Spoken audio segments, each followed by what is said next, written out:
Bienvenidos a todos a este primer episodio de la miniserie Jeshua, siguiendo las huellas del Maestro. Estamos ahora para contemplar el Domingo de Ramos. ¿Qué sucede el Domingo de Ramos? Roberto, bienvenido de nuevo. Gracias, Padre Miguel. Bueno, yo creo que el Domingo de Ramos es cuando uno está en Tierra Santa y tiene la oportunidad de vivir una Semana Santa y ver ese recorrido que sale de Betfagé hacia la puerta actual de los Leones y que sale hacia el Santo Sepulcro, que van todas las personas con sus palmas. A uno lo hace recordar lo que pudo haber sido esa entrada triunfal de Jesús en el tiempo de... A ver, aquí nada más te voy a cortar un poco porque me parece interesante. Ya mencionas algo de los leones, ya mencionas Betfagé, en fin. El domingo es cuando Jesucristo entra triunfante a Jerusalén. Y está esta escena que todo el mundo conoce, ¿no? En donde están las palmas y la gente diciendo Hosana.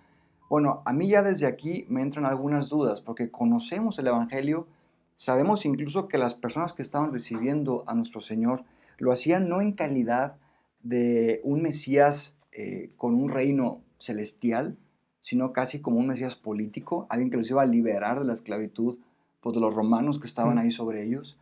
Pero bueno, Jesucristo entra a Jerusalén sentado sobre un asno, que eso venía ya de una profecía incluso del libro de Zacarías. Pero ¿por qué puerta entra? ¿En dónde estuvo la noche anterior? Hay personas que dicen que estuvo cerca, quizás en Betania.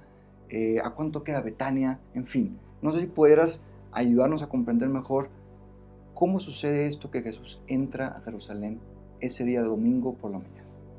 Bueno, todos los judíos piadosos que vivían en la tierra prometida iban para Pascua al templo, porque era la fiesta más importante del judaísmo en el mes de Nisan. Entonces Jesús vivía en la zona norte de Galilea y venían obviamente en peregrinación, en caravanas, caminando más o menos, es una distancia de unos 220 kilómetros. Está largo. De Galilea, del agua de Galilea, a lo que es la actual Jerusalén. Entonces iban más o menos unos, a lo mejor 10 días de caminata, iban parando en distintos lugares, a veces se alargaba porque no podían pasar por Samaria. Piensa que tenemos la región de Galilea, luego Samaria y luego Judea. Entonces tenían que cruzar, dar una pequeña vuelta por el Valle del Jordán y luego ya llegaban a Jerusalén. Como dato cultural también, generalmente cuando escuchamos en la misa vamos subiendo a Jerusalén, lo escuchamos muchas veces en los cantos o en la liturgia. ¿Por qué? Porque cuando tú vienes de Galilea, estás bajando a menos 400 metros debajo del nivel del mar, porque ahí se encuentra el Mar Muerto, que es la depresión más grande del mundo, del Valle del Rift, un fenómeno geológico que pasó hace muchos millones de años. Y va subiendo por el desierto de Judea hasta llegar a Jerusalén. Y generalmente el punto de entrada era Betania o Betfagé. Entonces, el camino de Galilea a Jerusalén es de subida. Sí, y bueno, la última parte, ya llegando, los últimos 20 kilómetros, 30 kilómetros. Que es bastantito. Sí. Y por eso lo viven también de un modo penitencial, ¿no? Porque en la Escritura hay muchas partes en las que dicen iban subiendo a Jerusalén. Y en ese momento estaba todo el tema de la purificación también, ¿no? Y yo creo que es algo que los judíos lo viven con mucha devoción ellos. Ahora, para entender mejor, sale de Galilea, pasa cerca del Mar Muerto, o sea, es una depresión fuerte, sube al desierto y luego más todavía a Jerusalén. Sí, o sea, pasa al lado del Mar Muerto, obviamente, pero por todo el Valle del Rift ya es una depresión, vas bajando. De hecho, Galilea está a menos 200 metros debajo del nivel del mar. Y ya cuando llegas al punto de donde está Jericó, que es una de las ciudades más antiguas del mundo, que siguen siendo habitadas desde la antigüedad, ahí es donde posiblemente acampan, pasan una noche, y el último, digamos, tirón para llegar a Jerusalén es de Jericó hacia Betania, hacia Betfagé, dependiendo ya la tribu o el grupo con el que ibas, paraban en distintos lugares. Que Betania y Betfagé son dos pueblitos a las afueras de Jerusalén. A las afueras, están muy cerca. Hoy en día Betfagé literal está a lo mejor a 3 kilómetros, 4 kilómetros de la actual Jerusalén, y Betania a lo mejor 8 o 10 kilómetros. O sea, están muy cerca una de la otra. Entonces, si es factible que Jesucristo entra a Jerusalén viniendo o de Betania o de Betfagé. En Betfagé comienza la procesión. Ahí fue donde desatan al pollino y él se sube. De hecho, en la iglesia actual está la piedra que conmemora el lugar donde Jesús se subió para subirse al borrico. En Betfagé. En Betfagé, sí. Okay. ¿Qué significa Betfagé? Betfagé, bueno, viene del hebreo Bet, que significa casa, y Fagé, que significa higo, la casa del higo. Ok. Porque las higueras son muy comunes en esta zona del Medio Oriente y son árboles muy grandes que dan bastante sombra. Entonces, además, es uno de los frutos también pues dulces típicos del Medio Oriente, como el dátil, que son parte de la gastronomía y de la cultura. Ok, entonces Jesucristo está en Betfagé y de ahí comienza la procesión con el asno y con toda la gente que le está diciendo Hosana al Hijo de David. Qué fuerte esto, ¿no? O sea, le están gritando algo que es muy propio de la cultura de ellos, el Hosana, y luego lo reconocen Hijo de David porque viene del linaje de David. De hecho, el Evangelio de San Marcos nos va hablando de las genealogías de Jesús, ¿no? Y cómo viene también de ahí. Cuando la gente le grita esto, y tú que has estado allá y que conoces el lugar, y más o menos en dónde estaban colocados, ¿qué significa? O sea, Hosana. Bueno, Hosana es una palabra que viene del arameo antiguo y también en el hebreo actual se utiliza. De hecho, en la fiesta de los tabernáculos hoy en día, que suele ser en el mes de septiembre, octubre, como tienen un calendario lunar. Propia de los judíos. Propia de los judíos. Ellos salen con palmas de olivos, o sea, con palmas de palmas como las que utilizamos nosotros los cristianos en esta procesión. Y yo la primera vez que lo vi me impactó, porque obviamente es un idioma que no se parece nada al nuestro, y con las palmas vas escuchando de repente Hoshana, Hoshana, que es la palabra que ellos hacen en su ritual, en sus oraciones de esos días, que significa en realidad libéranos o ven y sálvanos, ¿no? El Josá es como sálvame y el Na es como la partícula que significa por favor o te lo suplico. O sea, libérame por favor, Hijo de David. Piensen también en el momento en el que estaban viendo los judíos, estaban siendo oprimidos por los romanos, que eran paganos, que no eran judíos, y para un judío, alguien que no es judío es un guy, es una persona impura, es una persona que me va, no puedo ni siquiera interactuar con ellos en mis días más solemnes, porque yo me vuelvo impuro, ¿no? Claro. Y entonces, para ellos, Jesús también, como tú lo mencionabas antes, era también como una especie de Mesías que los iba a liberar del pueblo romano, y también por eso le estaban gritando, sálvanos de esta esclavitud que estamos viviendo. O sea, claro, es que es un contexto mucho más amplio y eso que estamos hablando ahora solamente de la entrada. O sea, Jesús está en este pueblo que es la casa de la higuera o de los higos, que de hecho seguramente tendrá mucha relación con el evento de Jesús que maldice la higuera y que se seca, ¿no? Sí. O sea, si es la casa del higo, seguramente por ahí tendrá que haber algo. No sé si efectivamente en Tierra Santa se encuentre incluso el lugar o que dijeron, quizás aquí fue en donde Jesucristo maldijo la higuera, no lo sé.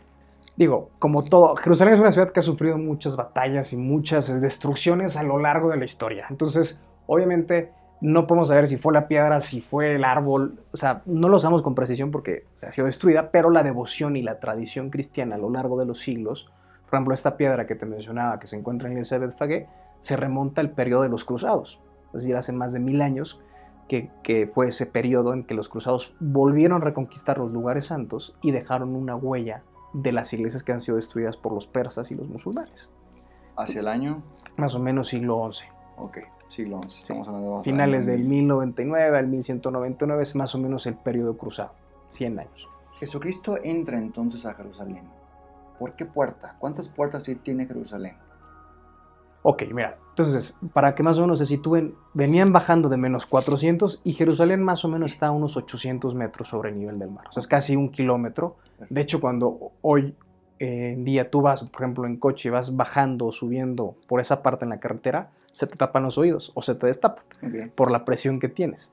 Y Betfagé, Betania está en la parte alta, entonces van bajando, digamos, como de la colina, y de hecho la procesión actual del Domingo de Ramos comienza en la iglesia de Betfagé, y se ven los peregrinos cómo bajan de la colina por el Valle del Cedrón, cerquita del Monte de los Olivos, donde estaba la actual basílica de Getsemaní. Que hablaremos de esto hablaremos de esos lugares más adelante. Y hoy en día, obviamente, la ciudad es distinta. Hoy entramos por una de las puertas, la Puerta de los Leones. Hoy en la actualidad está la Puerta de los Leones, que fue también conocida como la Puerta de San Esteban, porque ahí fue apedreado el primer mártir de la fe católica. Sí. Luego está la Puerta de la Misericordia o la Puerta Dorada, que está hoy actualmente cerrada. Ya después explicaremos el porqué, que es la que se ve desde el Monte de los Olivos. Luego está la Puerta de la Basura, que es la que da una de las entradas al Muro de los Lamentos, uno de los lugares más visitados también por el pueblo judío y por los turistas en general. Tenemos después la Puerta de Sión, la puerta de Jaffa, la puerta nueva, la puerta de Damasco y la puerta de Herodes o de las Flores. O sea, ¿hay cuántas puertas? ¿7, 9? 8 puertas. Bueno, 8 puertas. Y bueno, digamos, hay 9 porque han abierto otra más pequeña, pero digamos que son 8. Una que está cerrada y 7 por las cuales puedes entrar. Que son las que rodean, supongo, la muralla de Jerusalén. Ahora, Jesucristo, estando en Betfagé, bajando por el Valle del Cedrón, ¿por qué puerta entra? No se sabe con precisión, pero los apócrifos, hay unas versiones apócrifas que dicen que Jesús entra por la puerta de la misericordia o la puerta dorada. Aquí, perdón, me gustaría más aclarar. Apócrifos significa no que fue revelado, pero eso no le quita la historicidad al texto. De hecho, hay textos apócrifos en los cuales también nos podemos basar para comprender mejor todo el contexto sociocultural de la época de Jesús. De modo que uno de ellos habla de la puerta. De la puerta de la misericordia o la puerta dorada, como se conoce actualmente también, dependiendo de si eres judío, si eres cristiano, si eres musulmán. Digamos, cada cultura le da un nombre específico a esas puertas, que es la que se encuentra actualmente tapiada, porque hay una profecía que dice que el Mesías va a entrar por esa puerta. O sea, está cerrada con ladrillos. Sí, digamos que en el siglo XVI uno de los sultanes que estaban ahí, Suleimán, la manda a tapar. Porque, digo, allá son ya disputas, ¿no? Pero claro, una de las cosas culturales simbólicas que hay ahí, en todo el Monte de los Olivos está el cementerio judío. Y se ven todas las tumbas, es impresionante cuando uno llega por primera vez, ves toda esa colina llena de lápidas de judíos porque están enterrados en el lugar más cercano al lugar donde estaba el templo y donde ellos esperan la resurrección. Y los musulmanes después, cuando conquistan posteriormente la Ciudad Santa, mandan a poner un cementerio musulmán justamente enfrente, porque hay una profecía que dice que el Mesías no pondrá pie o no pasará por las tumbas de los muertos. Entonces hoy en día, y la mandó sellar para que los judíos dejaran de un poco de alborotar esa esperanza, ¿no? Y entonces llegó y dijo, se va a tapiar la puerta, y en la actualidad está tapiada. Y es una de las puertas más antiguas que se conservan de la muralla. Más o menos se calcula que es del siglo V, antes de que llegaran los persas y destruyeran por completo Jerusalén. Hace más de 1500 años estamos hablando de esa puerta. Qué interesante que, bueno, pensar que la puerta que cruzó nuestro Señor, después la misma historia se encargó de cerrarla, ¿verdad? Pero bueno, está Jesucristo entonces que va entrando a Jerusalén, que ya nos dirás ahorita qué significa Jerusalén como tal. Él recordando esta profecía del profeta Zacarías, del Mesías que entra montado en un asno, para dos cosas: para mostrar, uno, su realeza, y dos, la humildad y la paz. Jesucristo no va como un rey cualquiera, como un rey mundano. Jesucristo va como un rey que nos viene a abrir las puertas de los cielos. Y ese rey, su reinado es propio de dos características: paz y humildad. Creo que Jerusalén como tal tiene que ver mucho con el tema de la paz. Sí. Y el tema de la humildad, pues ahí tenemos al mismo Jesucristo que va entrando. Qué cosas y qué paradigmático se me hace esto, ¿no? Cómo a pesar de que Él entra así, la gente lo percibe de un modo totalmente distinto. Sí, de hecho, la misma palabra Jerusalén en hebreo significa ciudad de la paz. Y en la cultura del Medio Oriente, tanto judíos como árabes, una de las formas más coloquiales de saludarse, de hecho, shalom significa paz, y es como te saluda el judío en la actualidad. Claro. Y los musulmanes también te dicen la palabra salam, que salam, que es muy parecida. Viene de la misma raíz, shalom, sí. ¿sí? Que es la misma, que es la paz. Ok. Bueno, Jesucristo entra, y de hecho la liturgia del día de hoy, domingo, nos recuerda, por ejemplo, el tercer canto del siervo del Señor, que está en el libro de Isaías. Ahí se proclama a un siervo doliente, alguien que dice: el Señor me ha dado una lengua de discípulo para alentar al que está abatido. El Señor me ha abierto el oído, yo no me he rebelado, he ofrecido mi espalda a los que me golpeaban y mis mejillas a quienes me arrancaban la barba. O sea, este Mesías de quien Isaías está hablando en el canto tercero del siervo del Señor es Jesucristo. Jesucristo que se empieza a cumplir justo cuando entra por la puerta de la misericordia o por la del arco dorado a Jerusalén, con la gente que le grita Hosana, esto es, sálvanos, hijo de David. Lo reconocen del linaje Marcos, como ya dijimos, lo menciona en sus primeros capítulos. Y entonces él llega incluso con himnos de coronación. Estos himnos de coronación, estamos hablando también del Salmo 21, que es una liturgia muy propia en donde los judíos reconocen con cantos, que son los salmos propios, quién es el rey.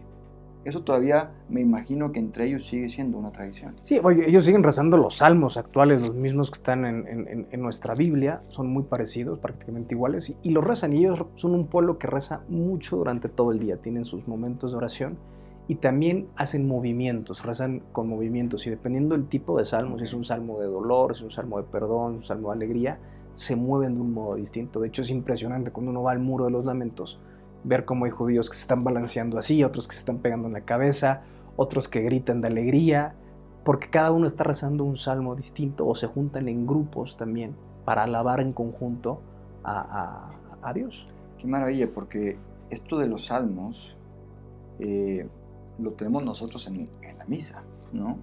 Que es, de hecho, una parte importante de ese diálogo con Dios después de la primera lectura, antes del Evangelio, y que todo eso venga también pues, de nuestros hermanos en la fe, ¿no? de los judíos, para expresar en concreto con el número 21, la victoria del rey se debe al Señor, dice este salmo. Es maravilloso porque dice, Señor, el rey se alegra por tu fuerza. O sea, es como si la gente al estar recibiendo a Jesucristo, sin saber que era el Hijo de Dios, evidentemente, le dice, el Señor se alegra por tu fuerza. O sea, ya su presencia, ya su persona, ya el hecho de que Él estuviera entrando a la ciudad santa, a la ciudad de la paz, como lo hizo Él, yo creo que fortalecía a la misma gente que estaba ahí. Claro. Y eso es parte de la fiesta, de la liturgia que estamos viviendo el día de hoy. Sí comprender toda la parte sociocultural, geográfica incluso de nuestro Señor, lo que recorrió, lo que caminó, con quién se encontró, qué significan aquellas palabras, la humildad que quiso transmitir, la paz que quiso dejar en cada corazón. Tenemos esta liturgia que enriquece muchísimo y por eso incluso el Evangelio de hoy nos narra ahora sí que una parte muy amplia de su vida.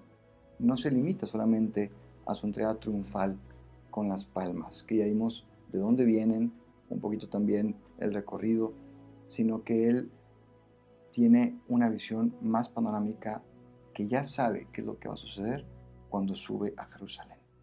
Y otra cosa importante que se me olvidó mencionar en el libro del Éxodo, también para ponernos en el contexto, menciona que ese día, el día en que entra Jesús a Jerusalén, el domingo de Ramos, era el día que estaba prescrito para escoger al Cordero, que se iba a ser sacrificado en el día de la Pascua.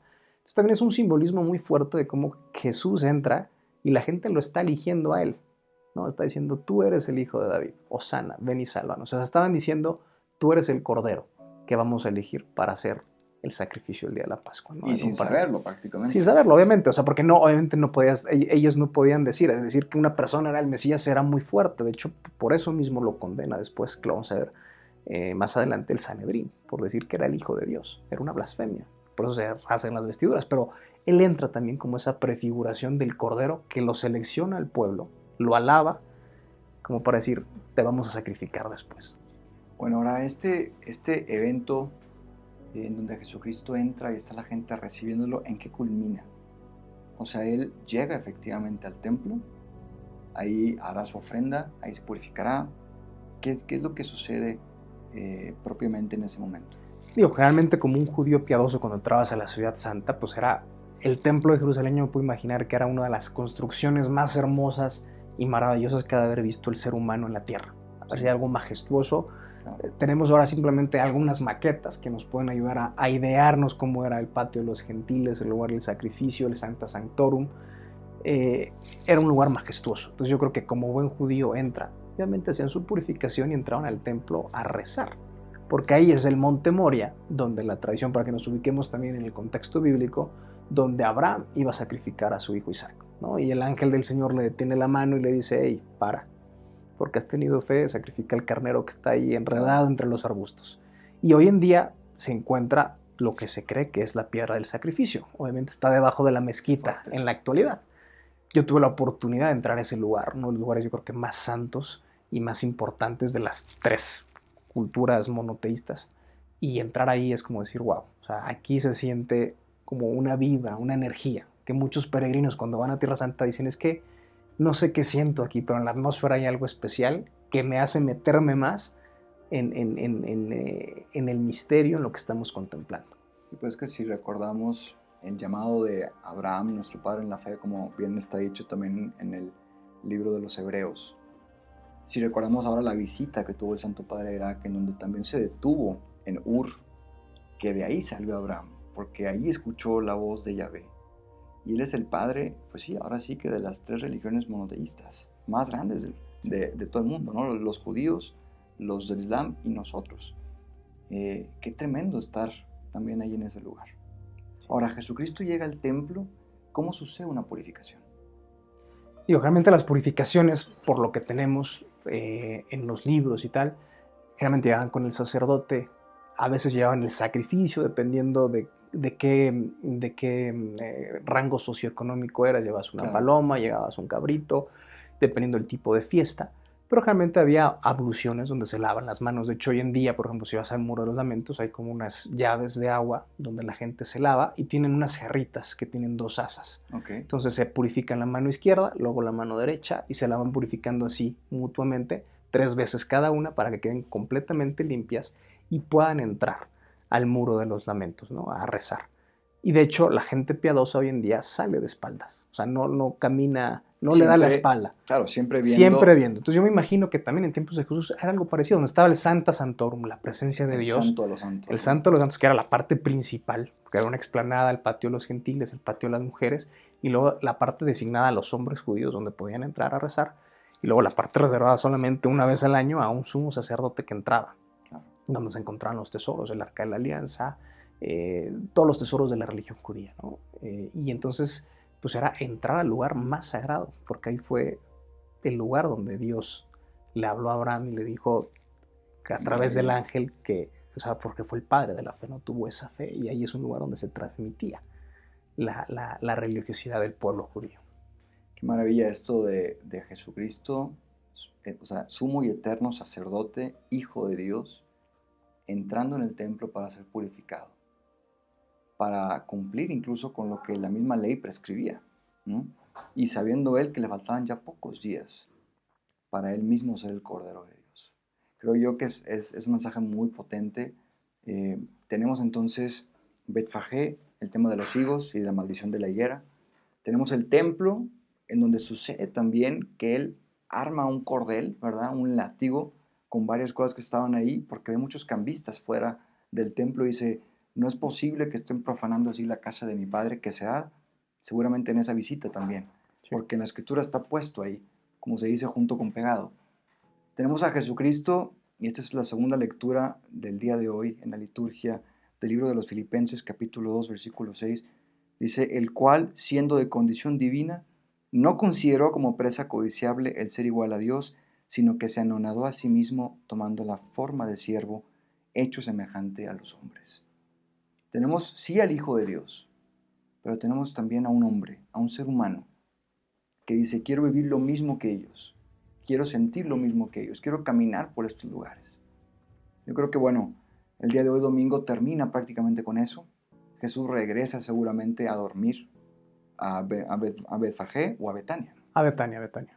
Va a Betania, en donde también estaban sus mejores amigos. Sí, lo más seguro es lo que, o sea, de hecho Jesús durante toda la Semana Santa, digamos, previo al día que lo capturan, todos los días va a Jerusalén, reza, predica, da parábolas, enseña a la multitud, va a rezar, pero siempre regresa a Betania. Regresa a Betania. Donde se encontraban sus mejores amigos, María, Marta y Lázaro. Y Lázaro.